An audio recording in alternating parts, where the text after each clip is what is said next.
Setelah hari Sabat lewat, menjelang menyingsingnya fajar pada hari pertama minggu itu, pergilah Maria Magdalena dan Maria yang lain menengok kubur itu.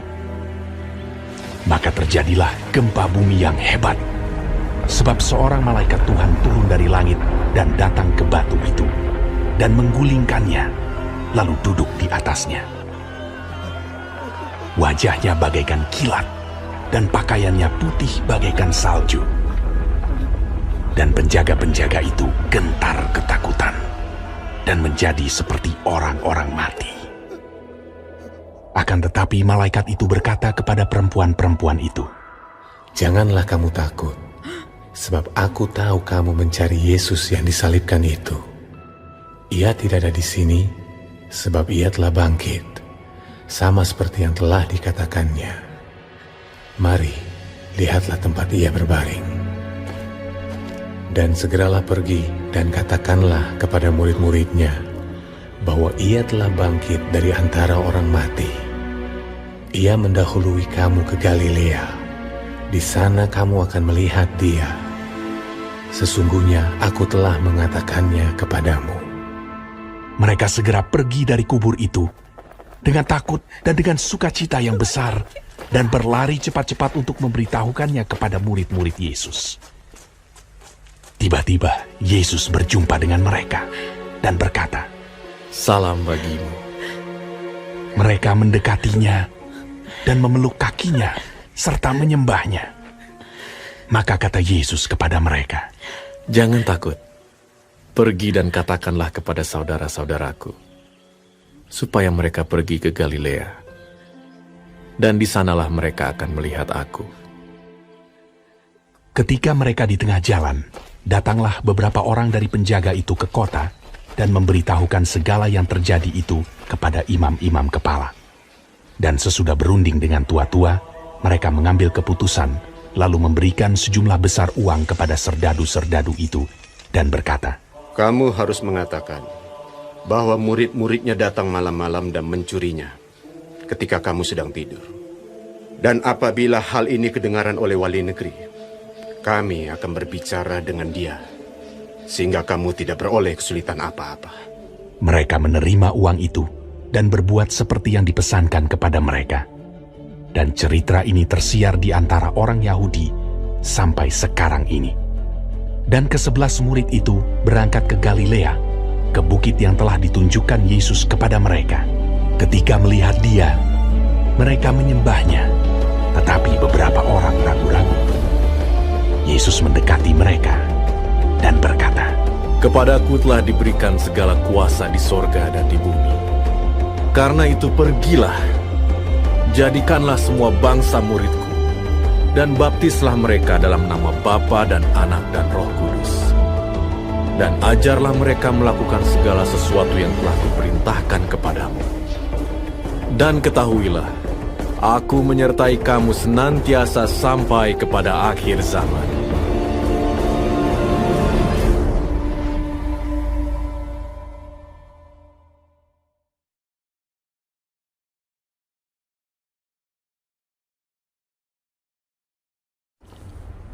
Shalom saudara-saudaraku yang kekasih dalam Tuhan Yesus. Puji Tuhan kalau kita masih diberi kesempatan hidup dan dapat mempelajari firman Tuhan. Matius 28 pasal yang terakhir dari Matius sebagai panduan kehidupan. Tuhan Yesus memberkati.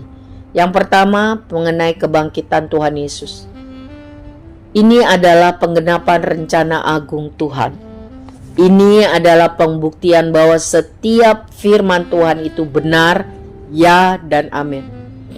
Dan peristiwa kebangkitan Tuhan Yesus juga membungkamkan kesombongan, kegebalan para imam dan pemimpin agama Yahudi.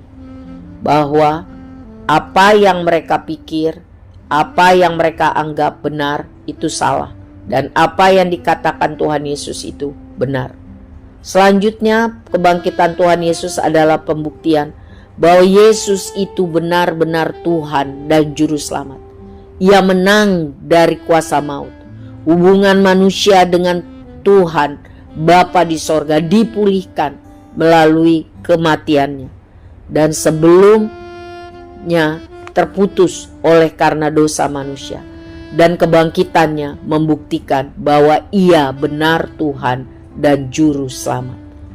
Kebangkitan Tuhan Yesus adalah dasar iman orang percaya untuk berani menyaksikan Injil, memberitakan firman, menyaksikan iman percaya kita kepada Yesus Kristus yang benar-benar adalah Tuhan dan Juru Selamat.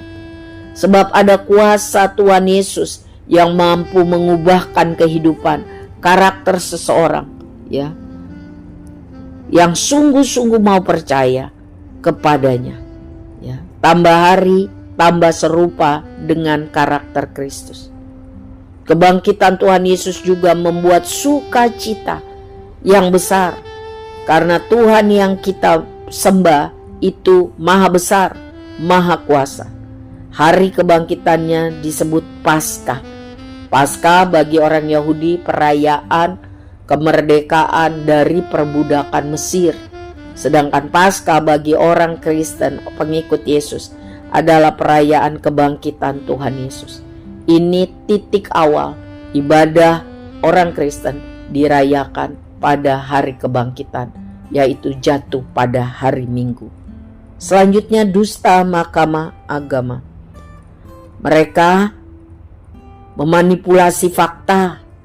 Mereka mahkamah agama, orang yang tahu firman Tuhan itu mau sepakat berdusta. Demi apa? Demi kedudukan, demi kesombongan, demi harga diri.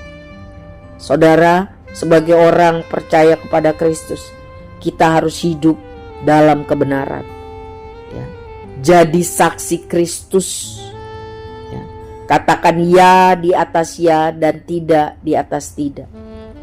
Dengan kuasa Roh Kudus kita dimampukan untuk taat setia melakukan firman Tuhan. Kita adalah pemberita-pemberita Injil dalam perbuatan dan perkataan.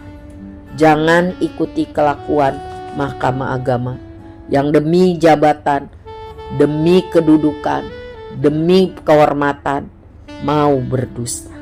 Selanjutnya perintah untuk memberitakan Injil. Ini disebut amanat agung, pesan yang teragung.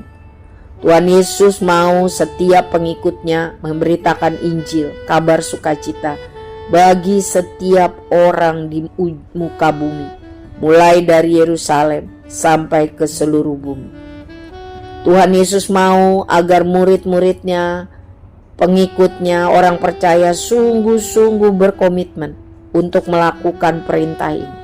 Jika kita sungguh-sungguh melakukan perintah ini, maka kita bisa pegang janji Tuhan, penyertaan Tuhan senantiasa sampai akhir zaman. Itu ya dan amin. Sebab itu saudaraku yang kekasih dalam Tuhan, ayo semangat, laksanakan setiap hari amanat agung Tuhan Yesus. Beritakan Injil dengan perkataan dan perbuatan hidup kita yang benar. Lakukan dengan setia. Tuhan beserta kita. Amin.